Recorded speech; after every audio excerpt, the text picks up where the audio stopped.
my fiancé said, "the wedding is off unless you put your house, your car, and even your savings in my name." I calmly said I'd think about it. That night I changed the locks and donated his wedding suit. He learned everything the next day, when he showed up for his fitting and a stranger was posing in his jacket. "The wedding is off unless you put the condo, the car, and your savings in my name." Samuel said it casually, like he was discussing dinner plans, not demanding I hand over everything I'd spent 10 years building. We were 3 months away from our October wedding. I'd already paid $35,000 in deposits. And the man I was supposed to marry had just turned our future into a hostage negotiation. I looked at him sitting across from me in my home office. My office in my condo that I'd bought 6 years ago without his help, and something inside me went completely cold. "Let me think about it," I said calmly. What I didn't tell him was that I'd already started planning something he'd never see coming. By the time he showed up for his final suit fitting on Monday, a complete stranger would be wearing his $5,000 Tom Ford jacket, and I'd be watching the whole thing unfold from my car across the street. But let me back up. Because understanding how I ended up in that moment requires understanding who I was before Samuel Brennan walked into my life and mistook my success for an opportunity.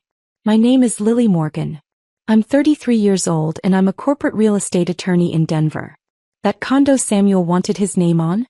I bought it when I was 27 with money I'd saved from 3 years of brutal associate work at a law firm that didn't think women belonged in commercial real estate. The Range Rover he wanted transferred into his name? I paid cash for it at $38,000 I'd saved specifically for that purpose because I didn't want debt, didn't want payments, didn't want anyone to have leverage over something I needed. The savings account he wanted access to? That took a decade to build. 6 figures that represented every vacation I didn't take, every dinner out I skipped, every weekend I worked while my law school friends were living their lives. Every dollar in that account had a story. Every dollar represented a choice I'd made to prioritize security over spontaneity. I learned about financial independence from my mother, though not in the way most people learn things from their parents. I learned it from watching what happens when you don't have it. My mother died when I was 25, right before I passed the bar exam. Ovarian cancer that moved fast and showed no mercy. In those final weeks, when she knew she wasn't leaving that hospital, she grabbed my hand one afternoon and said something I've never forgotten. "Lily, wealth isn't about what you earn. It's about what you keep and what you protect. Don't ever let anyone make you feel guilty for building something solid. And don't ever give someone else control over what you've built." She was talking about my father, though she didn't say his name. He'd left when I was 12, and when he walked out, my mother discovered she had nothing in her own name. No credit cards. No savings account without his name on it. No property she owned independently. At 42 years old, she had to start completely from scratch. She rebuilt herself. Got her real estate license, worked 2 jobs for years, eventually became successful. But she never forgot what those early years of dependence felt like. The vulnerability. The powerlessness. The sick feeling of realizing you'd trusted someone with everything and they'd left you with nothing. So when I bought my condo at 27, I was honoring her. The market had dipped just enough to make it possible, but I emptied my savings and took on a mortgage that terrified me. My colleagues thought I was being reckless. "Rent for a few more years," they said. "Build more cushion." But I could hear my mother's voice in my head and I knew what I had to do. For the next 4 years I lived like a college student in a beautiful space. Cheap furniture from IKEA. No vacations. Cooking at home every night. Driving a 12-year-old Honda Civic I'd bought with cash from my first law firm bonus.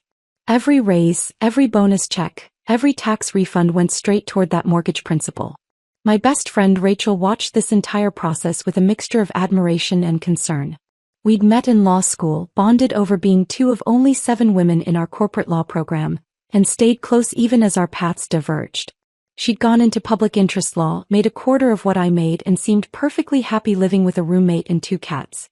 "You're 30 years old and you haven't left Colorado in 4 years. She said one Sunday during our usual trail run. "You're missing your life." "I'm building my life," I corrected her. "There's a difference." When I made that final mortgage payment at 31, I sat alone in my condo and cried. Relief tears. Freedom tears. The kind of tears that come when you realize you've actually done something you weren't sure was possible. That condo was mine. Completely, totally mine. Every tile, every window, every square foot belonged to me because I'd earned it. Then I bought the Range Rover. Used 3 years old, but I paid the full $38,000 in cash. Rachel thought I was crazy again. Just finance it. Interest rates are low. But I didn't want payments. I didn't want debt. I wanted to know that if everything fell apart tomorrow, I had a home and a vehicle that no one could touch. By 32, I had that 6-figure savings account and a partnership track at one of Denver's most prestigious commercial real estate firms. I'd negotiated leases for major office buildings. I knew every zoning regulation in Denver County. Senior partners called me for advice. Clients requested me specifically. But I was also lonely in a way I didn't admit to anyone. I'd come home every night to that beautiful empty condo and wonder if I'd made the wrong choices. All my college friends were married or engaged. They posted pictures of vacations and anniversaries and shared lives. I had property and professional respect and financial security. But I didn't have anyone to share it with.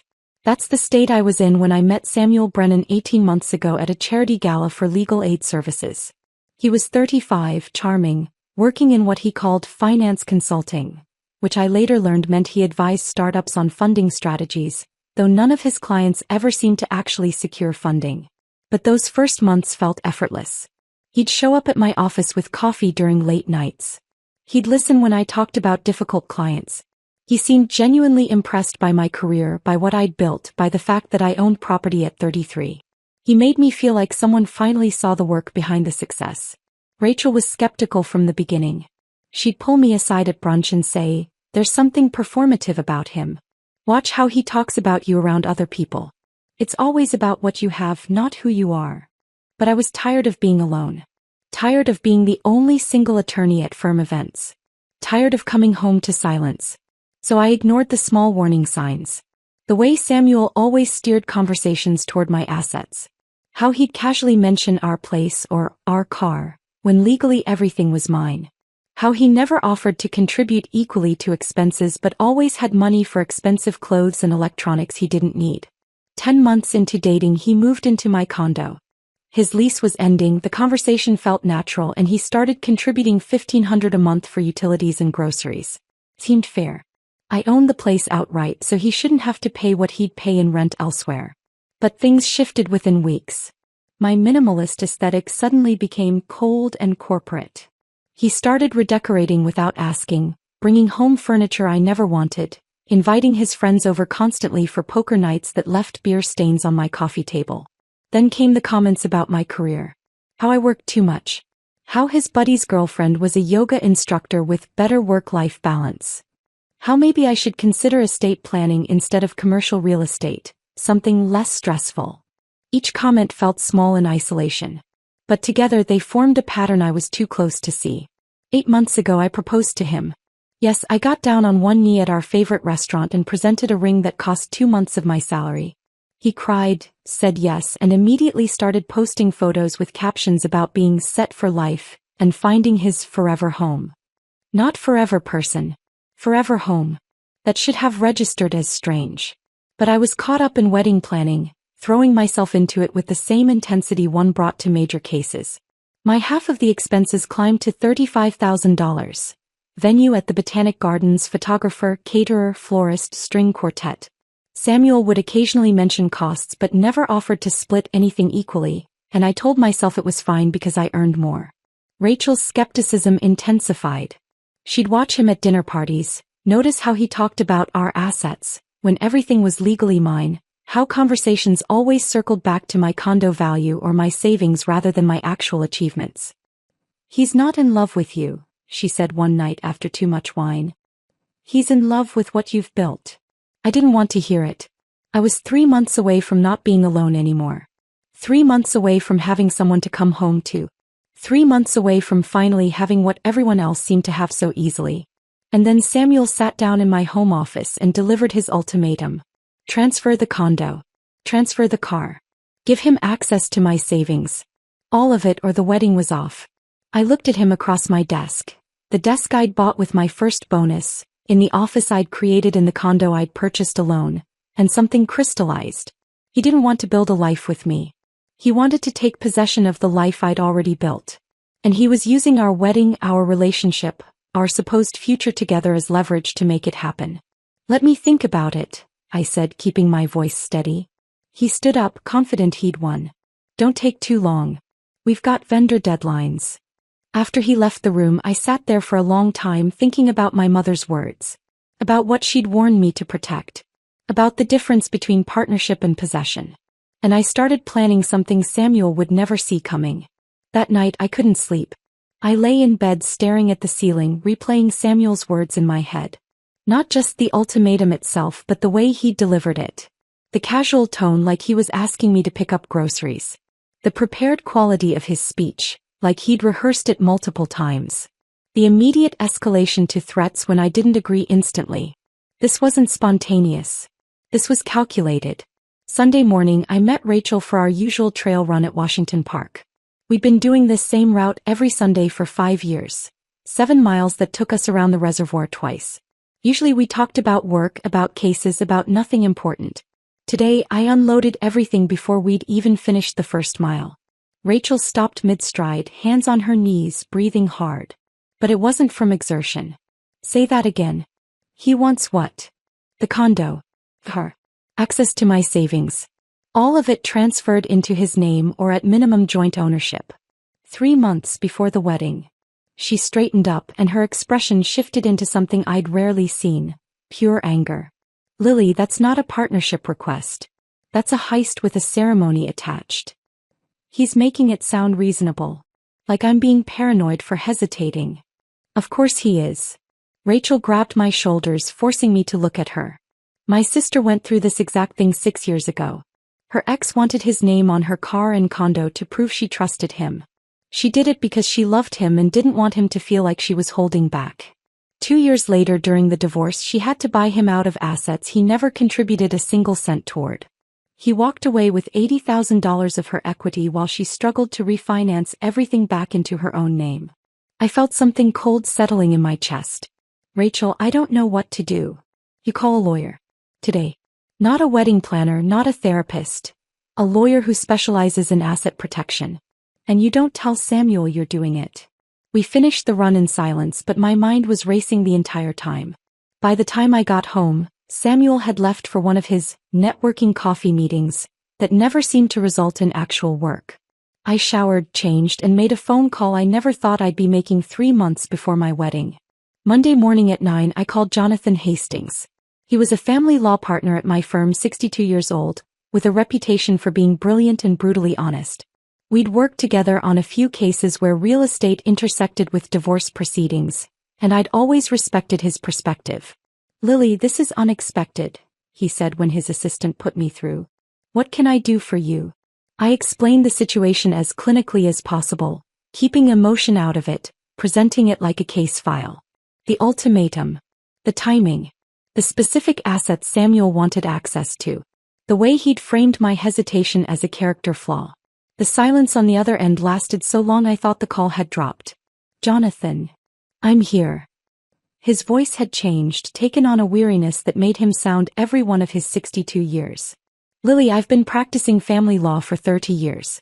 I've seen this scenario play out more times than I can count, and it never ends well for the person with assets. So what does that mean legally? It means if you transfer these assets before marriage, you're making a gift with zero legal protection. If something happens and you break up, you have no recourse to get them back. After marriage, they become marital property, which means in a divorce they'd be split. Either way, you're massively exposed. I felt my attorney brain kick in, the part of me that could analyze situations without emotion. What about the timing? Does that matter? The timing is the biggest red flag here. Jonathan's voice got firmer. An ultimatum 3 months before a wedding, after you've already paid deposits and made commitments? That's not love talking, Lily. That's strategy. That's someone who knows exactly what they're doing and is using your emotional investment and financial sunk costs as leverage. The words landed like a physical blow. What should I do?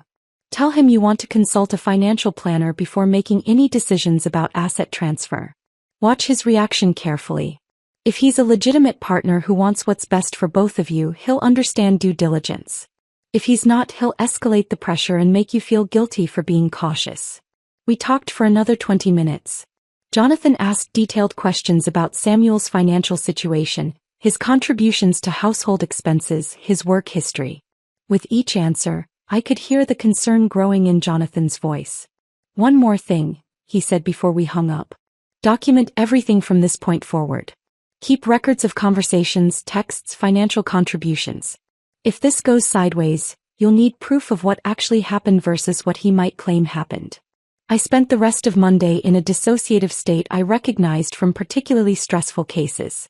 Physically present, going through motions, but emotionally somewhere else entirely. I showed up to meetings. I reviewed contracts. I responded to emails. But my mind was elsewhere, replaying every interaction with Samuel through this new lens Jonathan had provided.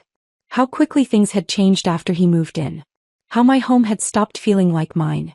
How every conversation about my work had become criticism disguised as concern. How he'd never once suggested we save together for something, buy something jointly, build something new. Only that I transfer what I already owned. The pattern was forming, clear and undeniable now that I was actually looking at it. Wednesday night we had dinner at home. I'd picked up Thai food on the way back from the office and we ate at my kitchen table. The table I'd bought 3 years ago in the kitchen of the condo I'd owned for 6 years. "I've been thinking about what you said," I started carefully. "About the asset transfers." Samuel looked up, expression immediately guarded. "And I want to talk to a financial advisor first. Make sure we're structuring everything properly for tax purposes, for legal protection. These are major financial decisions and I want to make sure we're doing them right." His face changed. The guardedness shifted to something harder, colder. "You're overthinking this. I'm being cautious with major assets." "That's not overthinking, that's being responsible. People who love each other don't need financial advisors to trust each other."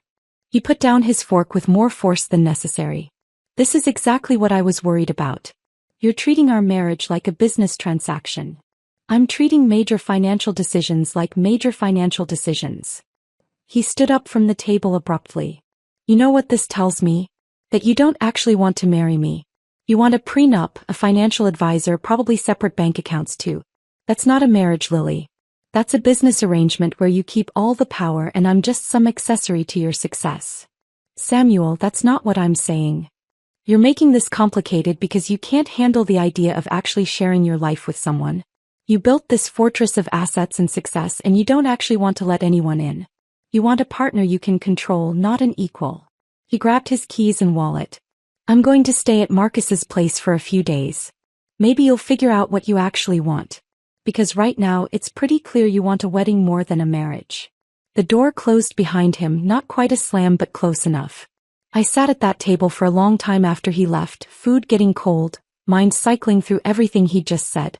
The way he'd twisted my reasonable request into a character assassination.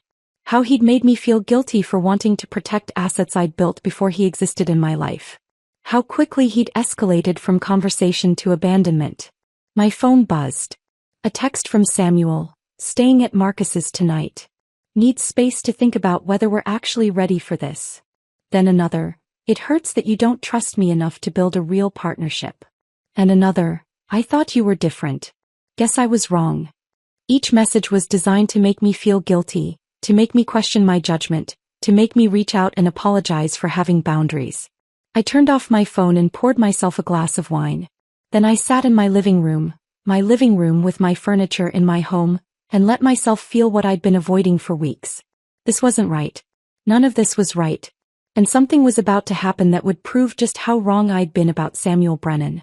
Samuel stayed at Marcus's place for 2 nights. 2 nights of texts designed to make me feel guilty, to make me question my own judgment, to soften me up for when he came back. I didn't respond to any of them.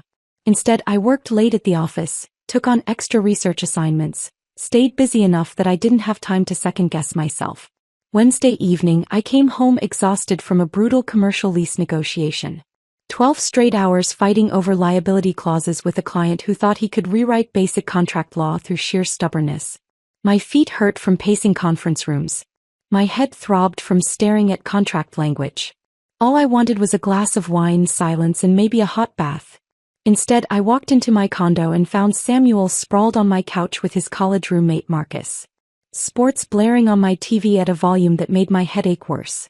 Empty beer bottles accumulating on my coffee table, leaving rings on the wood I'd carefully maintained. Samuel didn't look up when I entered. Didn't acknowledge my presence.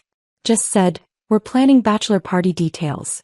Marcus found a place in Vegas. It's going to be epic." I stood there for a moment, briefcase in hand, professional clothes wrinkled from a long day, waiting for something more. An apology for the fight. An explanation for why he'd let himself back in after storming out. Something. Nothing came. "I'm going to get some wine," I said to no one in particular. I headed toward the kitchen, too tired for confrontation, every muscle aching. The open floor plan I'd loved when I bought this place. The seamless flow between living room and kitchen, the natural light, the way it made the space feel larger, was about to become the design choice that changed everything. Because that's when I heard Marcus's voice, carrying clearly from the living room. "Have you told her about the Vegas budget yet? That's going to be expensive as hell." I froze just inside the kitchen, hidden from view by the angle of the wall. Wine glass in hand, completely still. Samuel's laugh came next. Not the laugh he used with me, soft, almost self-deprecating. This was different. Darker. More calculating. "Not yet. She'll cover it. She always does." My hand tightened on the wine glass. "Marcus, dude, you've got her trained. My girlfriend would absolutely murder me if I pulled that." "That's because your girlfriend doesn't have a paid-off condo in Cherry Creek and $100,000 in liquid savings." Samuel's voice was casual, like he was discussing sports scores. "Lily's good for it. He works constantly anyway. Might as well benefit from it." The wine glass felt impossibly heavy in my hand. I set it down on the counter silently, carefully, every movement deliberate. My attorney brain kicked in. The part of me that knew evidence when I heard it, that understood the value of listening before reacting. Marcus's voice dropped lower, conspiratorial. "And the asset transfer thing? Bro, that's brilliant. Once your name's on that condo and the car, you've got real security. Even if things go sideways down the line, you walk away with something substantial. That's thinking ahead." "I know." Samuel sounded pleased with himself. "My dad suggested it, actually." Everything inside me went cold. "Your dad told you to do this?" "Yeah.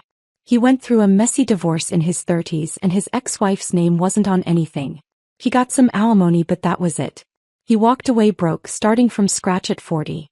He told me, never marry someone with assets without protecting yourself first. If she turns out to be difficult or controlling, you're not starting from zero. It's just smart planning." I heard the clink of beer bottles, the sound of them toasting to something. Then Samuel added the part that made my blood turn to ice. "Plus, once I have access to her savings account, I can finally launch that cryptocurrency fund I've been planning. She won't even notice if I move $50,000 into the initial investment. By the time we're married and she figures it out, it'll have doubled, hopefully tripled, and I'll be the one with the empire. She'll probably be proud of me for taking initiative." Marcus laughed, loud and genuine. "That's cold, man. But I respect the hustle. And you're right, she works like 80 hours a week.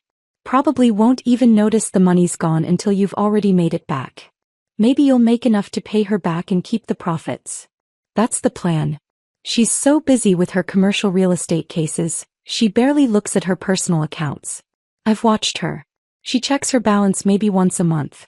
By the time she realizes 50,000 is missing, I'll be able to explain it as an investment in our future." I stood in my kitchen in my condo that I'd bought with my money, listening to my fiancé and his friend plot my financial destruction with the casual ease of people planning a vacation. They kept talking. About the Vegas trip. About how expensive bottle service was going to be. About whether they should get a suite or just regular rooms. But I'd stopped listening to the words. I was processing what I'd just heard. Samuel hadn't just asked for asset transfers on a whim. His father had coached him. Had given him a strategy based on his own divorce experience. This was premeditated. Calculated. A plan that had been forming since before Samuel even moved into my condo. And the cryptocurrency scheme, he'd already decided to steal $50,000 from my savings. Not borrow. Not ask permission for. Phil. He'd been watching my banking habits, timing his access request for when he could drain my account without immediate detection. The word difficult kept echoing in my head. His father had warned him I might turn out to be difficult or controlling. which apparently meant objecting to financial exploitation. Standing up for myself. Protecting what I'd built. I forced myself to move. Walked back through the living room like I'd heard nothing. Both of them looked up briefly, then went back to their conversation about Vegas hotels. Samuel gave me a smile that would have seemed warm if I hadn't just heard what I'd heard. Long day? He asked, almost concerned. Brutal, I managed. I'm going to take a shower. I went to my bedroom in my condo, and closed the door. Sat on the edge of my bed feeling like someone had just handed me architectural plans for my own destruction. He'd drawn it all out. The asset transfer to secure his position. The savings drain for his cryptocurrency dreams. The entire blueprint of how Samuel Brennan planned to dismantle everything Lily Morgan had built. But he'd made one critical mistake. He'd planned this entire scheme while living in the home of a corporate attorney who'd spent 10 years learning how to protect assets, identify fraud, and document evidence. I walked into my bathroom, turned the shower as hot as it would go, and let the scalding water run over me until my skin turned red. Let it burn away the last remnants of doubt, the final threads of hope that maybe I'd misunderstood, maybe there was another explanation. There wasn't another explanation. There was only the truth I'd overheard in my own living room. Samuel wasn't building a life with me. He was systematically planning to strip everything I'd worked for, piece by piece. First the asset transfer, getting his name on property he'd never contributed to. Then the savings drain, $50,000 stolen for gambling on cryptocurrency, something I'd never agree to if asked. His father had literally coached him on how to protect himself from me being difficult. Which meant his father had taught him how to exploit someone who'd worked hard and built something real. Had given him the playbook for financial abuse disguised as partnership. And Samuel had already decided I was too busy, too distracted, too focused on work to notice money disappearing from my own accounts. That I was an easy mark because I'd chosen career over constant vigilance. I turned off the shower and wrapped myself in a towel I'd bought with my own money in the bathroom of the condo I'd purchased alone, before Samuel Brennan ever existed in my life. The woman looking back at me in the mirror was someone I recognized. Not the version who'd been doubting herself for the past week.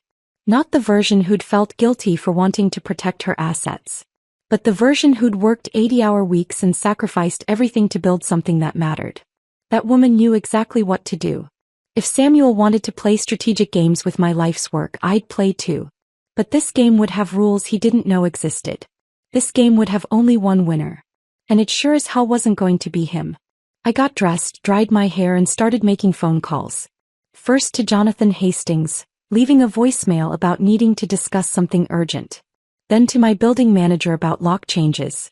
Then to Rachel, just 3 words. You were right. By the time I walked back out of my bedroom composed and calm, I'd already started building my counterattack. Samuel looked up from the couch, beer in hand. Feeling better? Much better, I said. And I meant it. Samuel and Marcus left around midnight, both of them loud and drunk and completely oblivious to the fact that I'd heard every word of their conversation. After they stumbled out, I stood in my living room looking at the beer bottles they'd left behind, the rings on my coffee table, the mess they'd made of my space. Then I cleaned it all up. Methodically. Completely. Wiped down every surface, threw away every bottle, restored my home to exactly how it had been before they'd invaded it. It felt symbolic somehow. Taking back my space. Erasing evidence of their presence. Thursday morning I was at my desk by 7. I had Jonathan Hastings on the phone by 8. I overheard something last night, I said without preamble. Samuel and his friend Marcus. They were in my living room planning his bachelor party, and I heard the entire conversation from the kitchen. I told him everything. Word for word, as close as I could remember. The Vegas expenses Samuel expected me to cover. The asset transfer being his father's idea, a strategy developed from his dad's divorce experience. The cryptocurrency scheme, $50,000 Samuel planned to steal from my savings the moment he had access. The silence on Jonathan's end lasted so long I checked my phone to make sure the call hadn't dropped. Jonathan. I'm here. His voice had changed completely. Lily, you need to protect everything. Today. Not tomorrow, not next week. Today. What do I need to do? Change every password on every account. Bank accounts, investment accounts, credit cards, everything. Change every security question. If he has visibility into any accounts, even just knowing the login information, remove his access immediately. Then change your locks. All of them. Entrance, deadbolts, garage access, every single lock in that condo. My pen was moving across paper, taking notes the way I'd been trained in law school. What about documentation? Write down everything you remember from that conversation while it's fresh. Exact quotes if possible, close paraphrases if not. Note the time, the location, who was present. Create a spreadsheet of what you owned before Samuel versus what you purchased together. I'm guessing that's going to be heavily weighted toward your assets. Take photographs of every room showing your property. Back everything up to encrypted cloud storage and send copies to me and to someone you trust completely. Rachel. Perfect. Do all of this today. If this escalates to legal action, and I think it might based on what you've told me, you'll need proof this was calculated fraud, not just a relationship dispute. I was already opening my laptop, pulling up my banking website. The locks are going to be expensive. I don't care if they cost $5,000. Change them today. He has keys to your condo and he's planning to drain your savings. You cannot let him have physical access to your space while you're protecting your accounts. By 9, I'd changed every password on every financial account I had. By 10, I'd updated all security questions to answers Samuel would never guess, replacing my mother's maiden name with obscure references only I would know, changing my first pet's name to a randomly generated phrase, creating layers of security that would take a determined hacker to break through. At 11, I called my building's property manager, a woman named Patricia who'd always been efficient and professional. Patricia, I need to change all the locks in my unit. Today if possible, tomorrow at the latest. Oh. Pause. Is everything okay, Lily? I'm ending my engagement. My fiancé has keys and I need them to stop working immediately. Her voice shifted, became warmer. I understand completely. Let me call our locksmith. With the smart lock system you have, it's going to run about $1,200 for everything. Entrance, deadbolt, garage access codes. That's fine. Can they do it tomorrow? I'll make it a priority. Will you be home? No, but I'll give you authorization to let them in. Just please make sure it happens before end of day Friday. Consider it done. And Lily? I'm sorry you're going through this. After I hung up, I opened a new spreadsheet and started documenting everything. One column for items I'd owned before Samuel moved in. Another for items we'd purchased together. The condo, 100% mine, purchased 6 years ago, mortgage paid off 2 years ago. The Range Rover, 100% mine, purchased 3 years ago with cash. Furniture, approximately 95% mine, accumulated over 6 years. Joint purchases, one high-end coffee maker, approximately $400. A set of cookware I never used, around $300. Decorative pillows for the couch, maybe $200. A smart TV he'd insisted we needed, $600. Total joint purchases, $1,500 out of an estimated $250,000 in assets within the condo. I created another spreadsheet tracking Samuel's financial contributions since he moved in. $1,500 monthly for 10 months, $15,000 total. Utilities, groceries, nothing toward the mortgage that no longer existed, nothing toward property taxes or HOA fees, nothing toward the actual ownership of anything. Then I went room by room with my phone, photographing everything. Every angle of every room. The furniture, the art, the appliances, the flooring, the fixtures. Creating a visual record of what existed in my space before I removed Samuel from it. I encrypted everything and uploaded it to a secure cloud service. Then I sent copies to Jonathan and Rachel with a simple subject line, documentation. Rachel called immediately. What am I looking at? Evidence. In case Samuel tries to claim he contributed to any of my assets or has rights to anything in the condo. You're really doing this. I'm really doing this. Good. Her voice was fierce. He deserves everything that's coming to him. Friday afternoon, while Samuel was supposedly at work, coffee meetings that never resulted in actual employment, I made a call that felt both petty and absolutely justified. I called Douglas, the owner of the men's boutique in Larimer Square where Samuel's custom wedding suit was being held.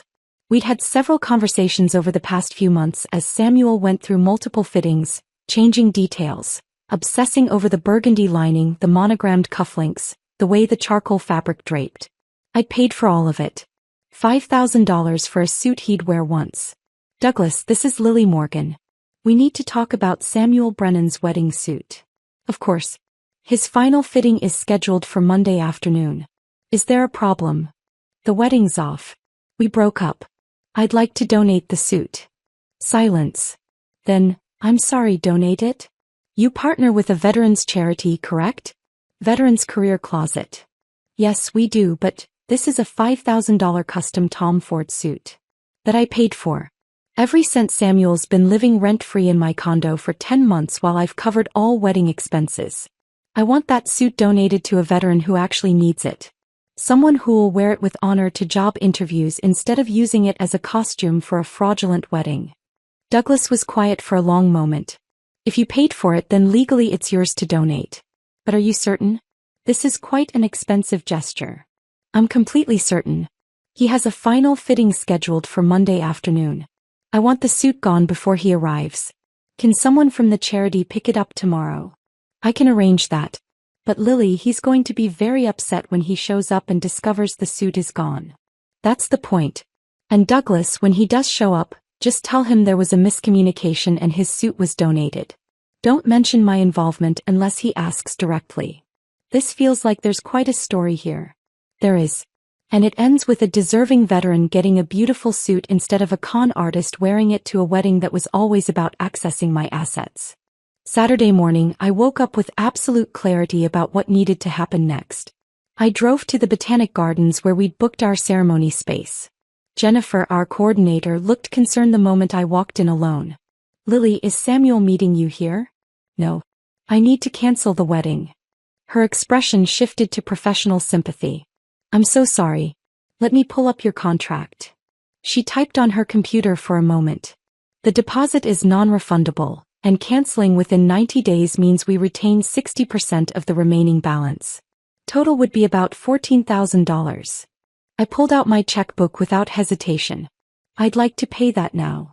For the next 2 hours, I systematically canceled every wedding vendor. The photographer, $2,000 lost. The caterer, $3,500 gone. The florist, $1,800. The string quartet, $1,200. Each cancellation felt like cutting a cord that had been strangling me. By noon, I'd spent $23,000 canceling a wedding to a man who'd planned to steal $50,000 from my savings. Still cheaper than what he'd intended. As I was finishing paperwork with Jennifer, she mentioned something that stopped me cold. By the way, a young couple inquired about your October date last week. Both elementary school teachers. They absolutely loved the garden space, but when I quoted them the price, they said it was beyond their budget. The bride actually cried. It was heartbreaking. Something shifted in my chest. What would make it affordable for them? Jennifer calculated quickly. If someone covered about $8,000 of the venue cost, they could probably manage the rest with their savings. My hand was shaking slightly as I wrote another check. Apply this to their booking. Anonymous donor. Tell them someone wanted them to have a beautiful wedding day. Jennifer's eyes filled with tears. You're going through a breakup and you're paying for complete strangers to get married? I'm paying for good people to have something beautiful. Samuel was going to use my money to fund cryptocurrency gambling. This feels infinitely better. Sunday morning, I packed all of Samuel's belongings. Every piece of clothing still hanging in my closet. Every expensive electronic device scattered throughout my space. His cryptocurrency magazines that now felt like evidence. His motivational business books about manifesting wealth and attracting abundance. Every physical trace of him. I labeled each box clearly and stacked them in my assigned parking space in the garage. Then I sat down at my kitchen table and drafted a text message. I wrote it 17 different times before I got the words exactly right. Samuel, I've thought carefully about your proposal regarding asset transfer. You're right. We need to be on the same page about this marriage. I've realized we have fundamentally different definitions of partnership. You see assets to acquire and exploit. I see a life's work to protect. I've canceled the wedding and all vendors. Your belongings are boxed in parking space 23. I've changed all locks and access codes. Collect your things by Monday noon, after which everything will be donated. I wish you clarity about what partnership actually means. I read it one final time. Then I hit send, powered off my phone completely and called Rachel. Pack a bag. We're going to Breckenridge for the weekend. Right now. Right now. We stayed in a small cabin in the mountains. Hiked trails where the aspen trees were just starting to turn gold. Drank wine by a fireplace. Talked about everything except Samuel. Rachel kept watching me with concern. You're weirdly calm about this. I'm not calm, I said. I'm free. There's a difference. Sunday evening, Rachel and I drove back from Breckenridge as the sun was setting behind the mountains. The entire weekend my phone had been off. Powered down completely. For 48 hours, I'd existed in a space where Samuel Brennan and his schemes didn't exist. Now, sitting in Rachel's car as we pulled into Denver, I held the phone in my hand, finger hovering over the power button. You don't have to turn it on yet, Rachel said quietly. I do. I need to see how bad it is. I pressed the button and watched the screen light up. It took a full 30 seconds for all the notifications to load. 87 missed calls. 62 text messages. 15 voicemails. Jesus, Rachel breathed, glancing at my screen. He completely lost it. I started reading through the texts, watching Samuel's mental state deteriorate in real time through his messages. They'd started arriving within an hour of my text on Sunday morning. First came confusion. What are you talking about? Is this a joke? Call me immediately. Then more urgent confusion. Lily, I just tried my key and it doesn't work. What's going on? Call me now. Then panic. I went to the garage and all my stuff is in boxes. Please tell me this is some kind of test. Please call me. We need to talk. Then anger started bleeding through. You can't just cancel our wedding without discussing it. We paid deposits together. This is insane. We hadn't paid deposits together. I'd paid every single one. The messages continued, timestamps showing he'd been texting every 20 to 30 minutes for hours. Everyone's asking me what happened. What am I supposed to tell them? That you went crazy. You're making the biggest mistake of your life. We're supposed to be partners. I can't believe you're doing this over text. After everything we've been through. Then the rage fully emerged. You know what? Everyone's going to know what kind of person you really are. Controlling. Incapable of trust. You're going to die alone in that condo you care about more than actual human beings. I gave up everything for you. Moved into your place. Dealt with your insane work hours. Put up with your controlling behavior. And this is how you repay me. Rachel was reading over my shoulder. Put up with your controlling behavior? Is he serious? Keep reading, I said. It gets worse. The bargaining phase started around midnight Sunday. Lily, I'm sorry. I shouldn't have said those things. Please let's just talk. Face to face. We can work through this. Forget the asset thing. Let's just talk about a prenup instead. Would that make you feel better? I'll sign whatever you want. Please don't throw away what we have over money. I love you, not your condo or your car. Please just call me. Then his father's voicemail, which Rachel insisted on listening to after I described it. I put it on speaker. His father's voice was cold, controlled rage. Ms. Morgan, this is Richard Brennan, Samuel's father. What you're doing is not only cruel, it's financial abuse. You manipulated my son, made him financially dependent on you, and now you're publicly abandoning him to humiliate him. You will fix this situation immediately, or you will face serious consequences. Legal consequences. I promise you that. Rachel's mouth fell open. His father literally coached him to steal your assets, and now you're the financial abuser? Projection is a hell of a thing. There were texts from Marcus too. You're a cold bitch for doing this over text. Samuel deserves better than a corporate shark with no heart. And from numbers I didn't recognize, Samuel's friends probably. I don't know what Samuel did, but you didn't have to humiliate him like this. Canceling a wedding 3 months out? That's brutal. I hope you're happy with yourself. I scrolled through them all, feeling nothing. No guilt, no second thoughts, no desire to respond or explain. Just a distant curiosity about how someone could be so completely delusional about their own behavior. Are you going to respond? Rachel asked. No. There's nothing to say. He knows what he did. His father knows what they planned. Responding would just give him an opening to manipulate me again. Monday morning I did something I'd been planning since Friday. Something that felt petty and perfect and absolutely necessary for my own sense of closure. I called in sick to work. The first sick day I'd taken in over a year. Then I drove to Larimer Square, parked across the street from Douglas's boutique and waited. Large coffee in hand. Sunglasses on despite the overcast Denver weather. Car positioned with a perfect view of the entrance. Samuel's final fitting was scheduled for 2 o'clock. I watched people walk past the boutique. Watched Douglas help other customers. Watched the normal rhythm of a Monday afternoon in downtown Denver. At exactly 2 o'clock, Samuel's Honda Civic pulled up to a parking meter in front of the shop. I sat up straighter, coffee halfway to my lips. He got out of the car with that confident stride I used to find attractive. Shoulders back, chin up, like he was about to do something important. He was probably planning to use this fitting as a sympathy story later. My crazy ex canceled our wedding, but at least I'll look good in this suit eventually when I find someone better. He walked into the boutique. I checked my watch. 2:03. At 2:06, the door burst open and Samuel came storming out, phone already at his ear, face dark red with rage. Even from across the street with my windows up, I could hear him screaming, "What do you mean donated?"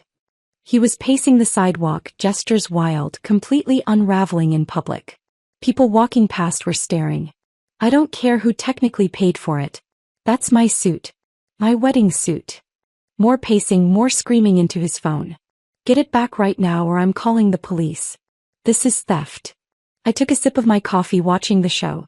Then something happened I hadn't anticipated, something that made the entire situation absolutely perfect. A man walked out of the boutique behind Samuel.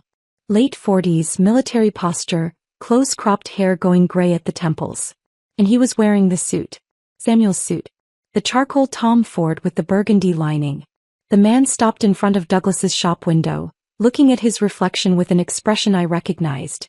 The kind of wonder that comes from seeing yourself as someone you'd forgotten you could be. He touched the lapels of the jacket gently, like he was afraid it might disappear. Turned slightly to see the fit from different angles. Stood taller, shoulders back, chin up. The suit transformed him. Douglas came out of the shop, walked over to the man, shook his hand warmly. Said something I couldn't hear that made the man smile. A real smile, genuine and grateful. That's when Samuel turned around and saw him. I watched his face go through the most remarkable transformation. Confusion first. Why is someone wearing a suit that looks exactly like mine? Then recognition. That is my suit. Then pure, incandescent rage. That's my suit, he screamed across the sidewalk. Several people stopped walking. A couple pulled out their phones, probably thinking they were about to witness a fight. Douglas stepped between Samuel and the veteran immediately, one hand up in a calming gesture. I couldn't hear everything but I caught fragments. Douglas's voice was calm, professional, completely in control. This suit was donated by the person who purchased it. Samuel's voice getting louder. I don't care about his interview. That's my wedding suit. Mine. The veteran, I caught Douglas saying Mr. Patterson, looked uncomfortable, started to say something. Douglas cut him off firmly. You absolutely will not give it back. The suit is yours. Earned and deserved. My phone started ringing. I looked down and saw Samuel's name on the screen. Looked back up and watched him across the street, phone pressed to his ear, staring at the boutique entrance like I might materialize if he willed it hard enough. I declined the call. Watched him look at his phone in disbelief, then dial again. Declined it again. He tried a third time. Then a fourth. Each time I watched his movements become more agitated, more frantic. Finally, he screamed at no one in particular. You can't do this. I'll see. That suit cost $5,000. Douglas raised one eyebrow. I could see it clearly from across the street. That perfect expression of devastating calm. You're welcome to pursue legal action. However, Ms. Morgan provided extensive documentation proving she paid for the entire ensemble. You'll be suing the person who purchased it for donating their own property. I encourage you to consult an attorney about the likely outcome. The small crowd that had gathered was watching with open interest now. Someone was definitely filming. Samuel stood there, face red, fists clenched at his sides, looking between Douglas, Mr. Patterson in his suit and the people staring at him. Then he turned and stormed back to his Honda Civic, the 15-year-old car he'd been driving when we met, that had sat mostly unused in my garage for 10 months while he drove my Range Rover everywhere. He got in, slammed the door and peeled out of the parking spot so aggressively his tires squealed against the pavement. I watched him disappear down the street, then looked back at the boutique. Mr. Patterson was going back inside with Douglas, both of them talking, the veteran still touching the jacket like he couldn't quite believe it was real. I finished my coffee, started my car and drove home. The best part wasn't Samuel's public humiliation, though I'd be lying if I said that didn't feel satisfying. The best part was knowing that right now a good man was wearing that $5,000 suit. A man who would wear it with honor to a job interview, who would use it to rebuild his life, who deserved it infinitely more than Samuel ever had. Sometimes revenge isn't about destruction. Sometimes it's about making sure something beautiful ends up in the right hands. When I got back to my condo that afternoon, I felt lighter than I had in months. Watching Samuel unravel on that sidewalk, watching Mr. Patterson walk away in that suit with dignity and hope, it had been the closure I needed. But Samuel wasn't done. Not even close. By Tuesday morning, my phone was filling up with a different kind of message.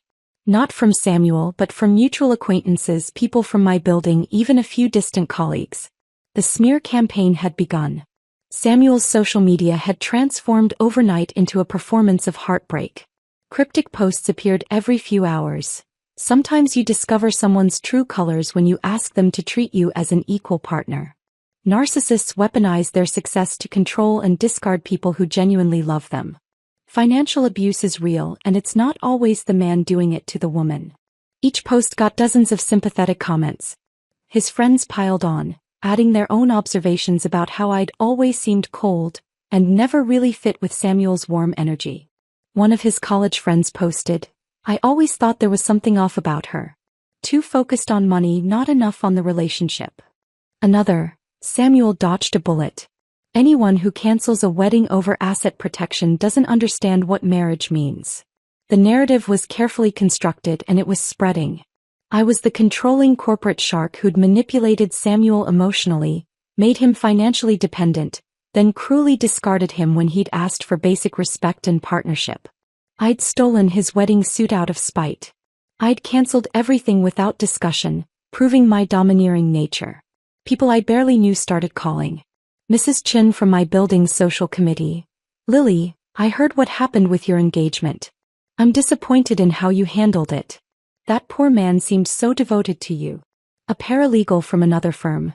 "Is it true you kicked Samuel out and donated his belongings without even talking to him?" Even my dry cleaner making awkward small talk. "I heard about your breakup. Seems like it got messy." I didn't defend myself to any of them. What was I supposed to say? Actually, he was planning to steal $50,000 from my savings? They wouldn't believe me. Samuel's version was already set in their minds. Rachel was furious. "You need to tell people what actually happened. He's destroying your reputation." "Let him," I said. "The people who matter will figure it out. And the people who don't matter? Don't matter." But Rachel was right about one thing.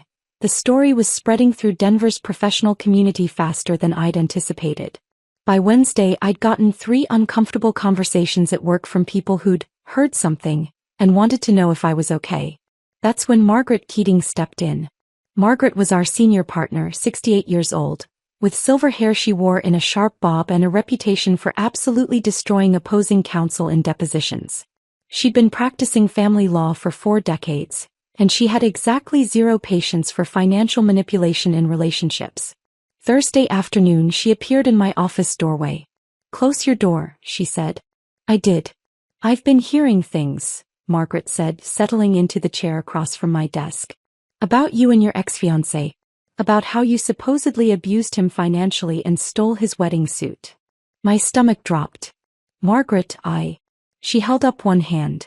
"I'm not asking you to defend yourself. I'm telling you that I've already started correcting the record." "What?" "Last night at a bar association mixer, someone brought up your situation. Tried to paint you as some kind of monster. So I told them the truth." Margaret's expression was steel. "That Samuel Brennan tried to manipulate you into transferring your condo, car and 6-figure savings before marriage. That you overheard him planning to steal $50,000 for a cryptocurrency scheme. That you protected your assets and ended the engagement. That the suit donation was because you paid for it entirely while he lived rent-free for 10 months. I stared at her. You didn't have to do that. Yes, I did. I've spent 40 years watching women get financially exploited in marriages and divorces. I've seen it play out 100 different ways, and it always starts like this, with a man who sees a successful woman as an opportunity rather than a partner. She leaned forward. You did exactly the right thing, Lily. And I'm not going to sit quietly while some con artist and his enabling father try to destroy your reputation for protecting what you built. My throat felt tight. Thank you. Don't thank me. Just know that the story is shifting. People are starting to ask questions. And Samuel's version is falling apart under basic scrutiny. He was right. By the end of the week, people who'd initially been sympathetic to Samuel were calling to apologize. I'm so sorry, Lily. I didn't have the full story. I should have asked you directly instead of believing gossip. What he tried to do, that's horrible. I'm glad you got out. But the most unexpected call came 2 weeks after the boutique incident. My phone rang with a number I recognized. Marcus, Samuel's college roommate. The one who'd been in my living room discussing the asset transfer scheme. I almost didn't answer. But curiosity won. Lily, this is Marcus. Samuel's friend. Can we talk? Can I buy you coffee?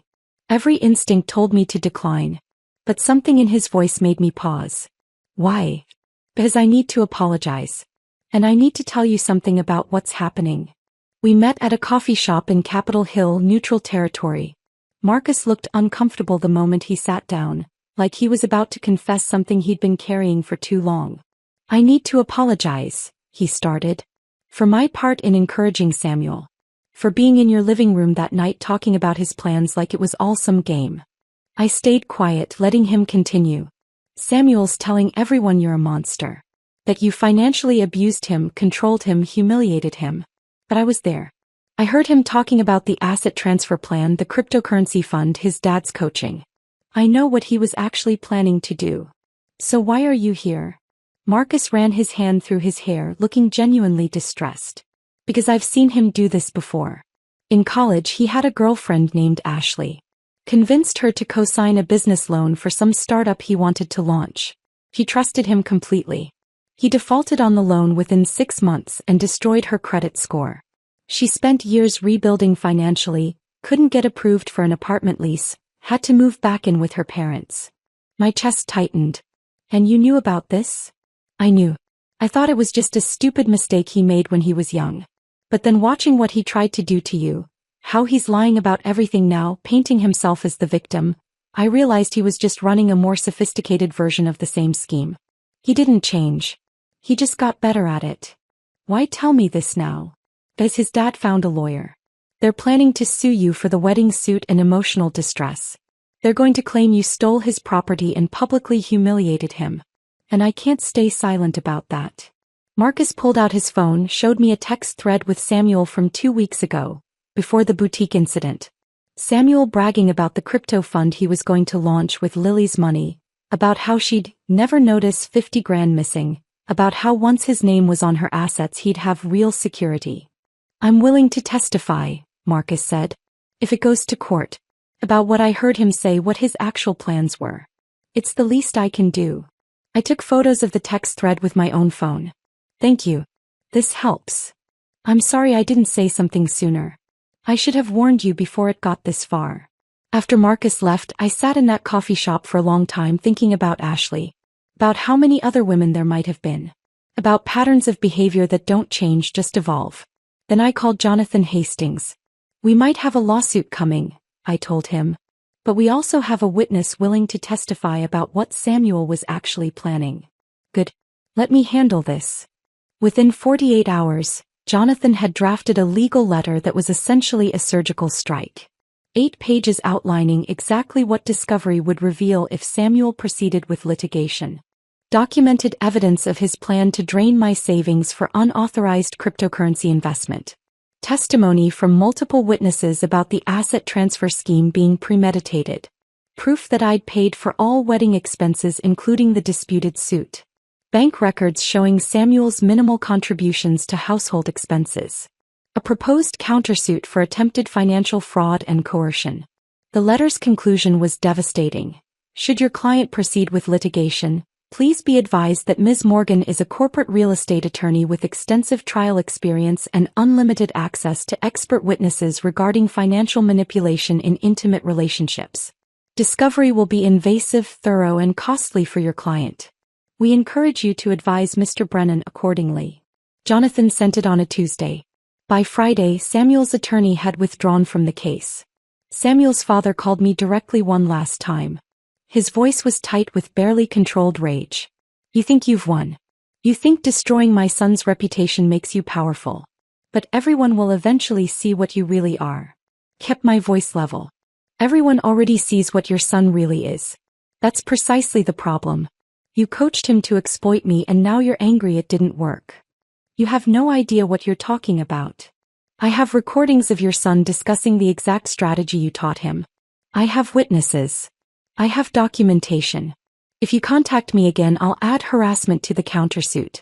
Are we clear? Silence. Then the call ended. I blocked both their numbers and never heard from either of them again. The lawsuit threat evaporated completely. And slowly my life started returning to something resembling normal. Except it wasn't the same normal. It was better. Because I'd learned something Samuel and his father never expected me to learn. That protecting yourself isn't selfish. And that sometimes the people who call you cold are just angry you won't let them rob you blind. The weeks after blocking Samuel and his father were strange. Not difficult exactly. Just strange. Like adjusting to silence after living next to construction noise for months. I threw myself into work with the same intensity I'd always had, but now it felt different. Lighter. I wasn't coming home to someone who resented my success. Wasn't defending my career choices. Wasn't monitoring my bank accounts for unauthorized transfers. My condo felt like mine again. I rearranged furniture back to where I'd originally had it.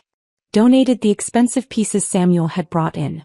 Replaced the cryptocurrency magazines on my coffee table with books I'd been meaning to read for years. Rachel came over one Friday night with wine and takeout. You seem different, she said, settling onto my couch. Different how? Lighter. Like you've been holding your breath for a year and finally exhaled. She wasn't wrong. 3 months after the breakup, Margaret called me into her office. Close the door, she said, and my stomach dropped. That tone usually meant bad news. But Margaret was smiling. The partnership committee met yesterday. We'd like to offer you junior partner, effective immediately. I stared at her. I thought that wasn't happening until next year. It wasn't. But I made the case that your judgment under personal pressure, the way you handled the situation with Samuel, demonstrated exactly the kind of clear thinking and self-protection we value in partners. You didn't let emotion cloud your judgment. You documented everything, protected your assets, and handled the aftermath with professionalism. The committee agreed. Margaret, I don't know what to say. Say yes. And then get back to work. The Henderson commercial lease isn't going to negotiate itself. I said yes. That weekend Rachel and I booked a trip to Portugal. 3 weeks in September. We stayed in small coastal towns, ate seafood and drank wine, hiked along cliffs overlooking the Atlantic. For 3 weeks I didn't check my work email obsessively. Didn't think about Samuel. Just existed in the moment. This is who you're supposed to be, Rachel said one afternoon as we sat on a beach. Not the version who was constantly monitoring someone else's moods and schemes. I forgot what peace felt like. Don't forget again. When I got back to Denver, my condo felt even more like home. I'd missed it in a way I never had when Samuel was living there. Missed the quiet. Missed having space that was entirely my own. Then 6 months after canceling the wedding, something arrived that changed everything. A large envelope came to my office with Douglas's boutique return address. Inside was a note. Thought you should see this. And a card. The handwriting was careful, deliberate, like someone who didn't write by hand very often. The card had a simple design, just "thank you" on the front in elegant script. Inside the message read, Ms. Morgan, Mr. Douglas gave me your work address and said it would be okay to write to you. I'm James Patterson, the veteran who received the suit you donated. I wanted you to know what that gift meant to me. I got the corporate security job I interviewed for. The one I wore your suit to. I've been promoted twice in 6 months. I'm now managing security for an entire tech campus. But more than the job, that suit gave me something I'd lost. Confidence. Dignity. The feeling that I belonged in professional spaces again. I don't know what happened between you and whoever that suit was originally for, and it's not my business. But I want you to know that your generosity changed my life. I'm including a photo from my first day of work. I wanted you to see what your gift made possible. With deepest gratitude, James Patterson. The photo showed a man standing tall in front of a corporate building, wearing the charcoal Tom Ford suit with burgundy lining. The same suit Samuel had spent hours selecting, obsessing over every detail. But on James it looked different. It looked earned. He stood with his shoulders back, chin up, eyes clear. He looked like he belonged exactly where he was. I sat at my desk holding that card for a long time, feeling something shift in my chest. Not just satisfaction that the suit had gone to someone who deserved it, but genuine joy that something good had come from my worst judgment call. I framed the photo and hung it in my home office, right above my desk. During late nights reviewing contracts or preparing for difficult negotiations, I'd look up and see James Patterson standing proud in that suit, and remember that sometimes the best revenge is making sure something beautiful ends up in the right hands. 9 months after the breakup, I was having lunch with a client at a restaurant downtown when I saw him, Samuel, sitting at a table near the window with a woman I didn't recognize. She was attractive, professional-looking, laughing at something he'd said. And I watched him use the exact same gestures he'd used with me, leaning in attentively, touching her hand across the table, that smile that made you feel special. My first instinct was to leave immediately. Just pay the bill and go. But something stopped me. I watched them for a moment. Saw how she looked at him, the same way I probably had in those early months. Like he was genuinely interested in her as a person, not as an asset to acquire. When she got up to use the restroom, I did something impulsive. I followed her. She was washing her hands when I approached. This is going to sound completely insane, but are you dating Samuel Brennan? She turned, surprised but not hostile. Yes, for about 4 months now. Why? I was engaged to him until about 8 months ago. I'm not here to cause drama or interfere, but please, be very careful with your financial information. Don't let him pressure you into transferring assets or giving him access to your accounts. And if he ever gives you an ultimatum about proving your love through property transfer, please run. She stared at me. He told me you were a controlling ex who couldn't handle his ambition. I'm sure he did. I pulled out one of my business cards, wrote my cell number on the back. I'm just asking you to protect yourself. Trust your instincts if anything feels off. If you ever need to talk to someone who's been through it, call me. She took the card slowly, something shifting in her expression. Thank you for this. I left the restaurant with my heart pounding, unsure if I'd done the right thing but knowing I'd done something. 2 weeks later, my office phone rang. This is Victoria Chin. We met briefly at a restaurant. I need to talk to you. We met for coffee and Victoria came prepared. She'd done research after our encounter, found Samuel's college girlfriend Ashley on social media, reached out, learned about the business loan that destroyed her credit. Found the woman before me he'd tried to get on his apartment lease. Found another woman from his hometown who'd let him add his name to her car insurance temporarily, then spent months trying to remove him. There's a pattern, Victoria said, spreading papers across the coffee shop table like evidence. He targets financially independent women, moves in quickly, then systematically tries to get his name on their assets. With you he got sophisticated. The wedding ultimatum was leverage. But it's always the same goal. You broke up with him? Yesterday. He screamed at me for over an hour. Said I was paranoid, that you'd poisoned me against him. Then he said something revealing. I would have made you wealthy anyway. Like access to my money was always the plan and he was doing me some kind of favor. Victoria pushed a folder across the table. I documented everything. His attempts to get my banking information. Conversations about adding his name to my car title. Pressure to let him manage my investment accounts. If you ever need this for anything legal, it's yours. I took the folder feeling something like vindication. Not just for me but for Ashley and all the others. Thank you for warning me, Victoria said. You probably saved me from making a terrible mistake. Someone should have warned me. I'm just glad you listened. October arrived. The month that should have been my wedding.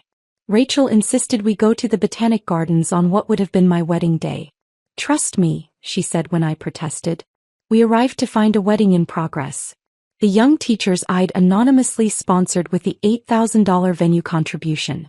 The ceremony was simple, beautiful. The bride was crying during her vows, real tears, not performance tears. The groom held her hands like she was something precious and rare. Their friends and family filled the garden with genuine laughter and joy. Rachel and I watched from a distance, and something in my chest that had been tight for months finally loosened. "That's what it's supposed to look like," Rachel said quietly. "Yeah." Jennifer, the venue coordinator, spotted us and walked over. "Lily, I'd hoped you might come. The bride specifically asked me to thank you if I ever saw you." She said someone believing in their love when they couldn't afford to celebrate it properly meant more than the money. I watched the couple's first dance, and for the first time since the boutique incident, I cried. Not from sadness or regret, but from something like closure. My money had created actual joy instead of funding a fraudulent performance. And somehow that made everything worth it. Rachel and I left the Botanic Gardens as the sun was setting, the newlyweds still dancing with their guests under string lights I'd helped pay for. The whole drive home I felt something I hadn't expected. Not sadness that it wasn't my wedding, but genuine happiness that my money had created something real and beautiful. "You okay?" Rachel asked as we pulled up to my building. "Yeah. I really am." And I was. The weeks and months that followed blurred together in the best possible way. Not the exciting blur of crisis and drama, but the peaceful blur of a life finally running smoothly. Work consumed me, but in a healthy way this time. The junior partnership came with major clients. A tech company relocating their headquarters to Denver. A national retail chain renegotiating mall leases across the state. Complex cases that required my full attention and expertise. Margaret pulled me aside one afternoon. "You're different lately." "Different how?" "Sharper. More confident. Like you're not carrying extra weight anymore." He was right. Without Samuel's constant criticism, without monitoring my accounts for unauthorized transfers, without defending my career choices every evening, I had energy I'd forgotten existed. I mentored younger associates the way Margaret had mentored me. When a 26-year-old named Emily came to me worried about her boyfriend's sudden interest in her inheritance, I didn't hesitate. "Has he asked you to add his name to anything? Bank accounts? Property titles?" Emily nodded slowly. "He said it would show I trust him." "Don't do it. And if he makes it an ultimatum, that tells you everything you need to know about what he actually wants." A month later, Emily came back to thank me. She'd ended the relationship after her boyfriend escalated from requests to demands. "You probably saved me from making a huge mistake. Someone should have warned me earlier." "I'm just glad I can warn you." Rachel and I started hosting monthly dinners at my condo. Just single professional women sharing resources and support. An informal network where we could talk honestly about red flags, financial independence, and navigating dating while successful. At one dinner, a tax attorney named Michelle said something that stuck with me. "I used to think having money would make relationships easier. Turns out it just reveals who people really are faster." Everyone nodded. A year after canceling the wedding, Margaret called me into her office with news. "Samuel moved back to Phoenix. He's working at a car dealership now." "How do you know this?" "I have friends everywhere." She smiled. "Including one whose daughter is dating someone who works with Samuel's father. Apparently Samuel's currently dating a woman who owns a catering business. His father's already coaching him on how to get his name on her commercial kitchen lease." I waited for anger to come. Or anxiety. Or the urge to warn this woman I'd never met. But I felt nothing except pity for her and hope she'd figure it out before it was too late. "I warned Victoria," I said. "I documented everything. His pattern is visible to anyone who looks. I can't save everyone from him, Margaret. Some lessons people have to learn themselves." "That's very mature of you. I just want him to be someone else's problem, not mine." And he was. Samuel became irrelevant. A closed chapter, a cautionary tale I occasionally shared with younger women, but not something I carried with me anymore. My dating life remained minimal, but by choice. I went out occasionally, met interesting people, but I developed an almost allergic reaction to certain red flags. One guy on a second date looked around my condo and said, "This is awfully nice for one person. Seems like a waste." I ended the date immediately. Another man, during a third date dinner, mentioned I didn't really need such an expensive car and could probably downsize to something more practical. I blocked his number before dessert arrived. Rachel found this hilarious. "You've developed a zero-tolerance policy." I've developed standards. There's a difference. Fair enough. 18 months after the breakup, Douglas from the boutique called. Lily, I have an unusual request. Mr. Patterson, the veteran who received the suit, has been asking if I could connect you two. He wants to take you to lunch to say thank you properly. Would you be comfortable with that? My first instinct was to decline. The whole situation felt potentially awkward. But something made me hesitate. Let me think about it. I called Rachel. What do you think? I think it might give you closure on the one good thing that came from that whole mess. And if it's weird, you can leave. I agreed to lunch. James Patterson showed up at the restaurant with his wife, Karen, which immediately made everything less awkward. They were both in their late 40s, warm and genuine in a way that felt instantly comfortable. I don't know the full story of what happened, James said after we'd ordered. Douglas wouldn't share details and I didn't want to pry. But I need you to know what that suit did for me. He explained how he'd been out of work for 8 months after leaving the military. How he'd been applying for corporate security positions but getting nowhere. How wearing that Tom Ford suit to the interview had changed everything. Not just how others saw him but how he saw himself. I'd been feeling invisible, he said. Like my military experience didn't count in the civilian world. But when I put on that suit and looked in the mirror, I saw someone who belonged in corporate spaces. Someone professional. Someone valuable. Karen reached across the table and squeezed my hand. He came home that day and cried. Said a stranger had given him dignity when he was running out of hope. It wasn't just the job, James continued. Though I did get that position and I've been promoted twice since then. It was getting my confidence back. That suit became my interview uniform. Every important meeting, every promotion discussion, I wear it. It reminds me that I deserve to be there. We stayed for 3 hours talking about everything except Samuel. They told me about their daughter in college, about Karen's work as a teacher, about their plans to travel once she retired. Before we left, Karen said, I know this might sound strange, but we'd love to stay in touch. You gave James something precious when you didn't have to. That matters. They became real friends. The kind who invited me to their daughter's graduation, who texted me photos of their vacation, who genuinely cared about my life. James and Karen reminded me that good people existed. People who valued gifts without trying to manipulate the giver. 2 years after I changed those locks, I woke up on a random Tuesday morning and realized something had shifted. I made coffee in my kitchen, looking out at the Denver skyline through windows I'd chosen when I bought this place. The morning light hit the hardwood floors exactly right, creating patterns I'd noticed 1,000 times but somehow appreciated more deeply now. I hadn't thought about Samuel in weeks.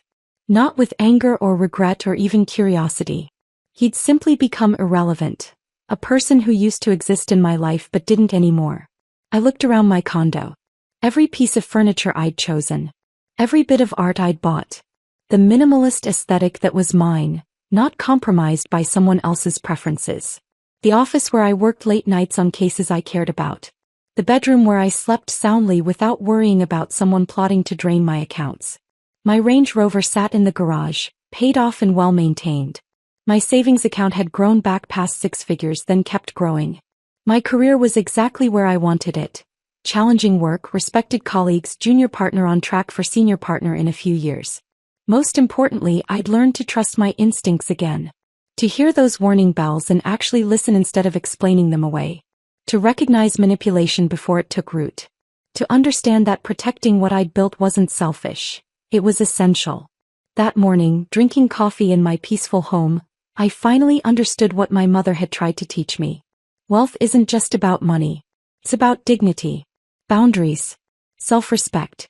The wisdom to recognize when someone wants to take rather than build. The courage to walk away from people who see you as an opportunity instead of a partner. I kept all of that. Protected all of that. Built a life that was entirely mine. And somewhere across town, James Patterson was probably getting ready for work. Putting on that charcoal Tom Ford suit with burgundy lining, standing a little taller because of it. Something good had come from my worst judgment call. I looked up at the framed photo above my desk. James on his first day of work, proud and confident and exactly where he belonged. Real revenge wasn't about destruction or humiliation or public spectacles. Real revenge was refusing to be the victim someone had planned for me to be. It was protecting what I'd built and moving forward without carrying manipulation as baggage. It was sleeping soundly every night knowing I'd chosen self-respect over social convenience. It was sitting in my own home, drinking my own coffee, living my own life, completely free from someone who'd seen me as assets to acquire instead of a person to love. That, as it turned out, was the sweetest revenge of all.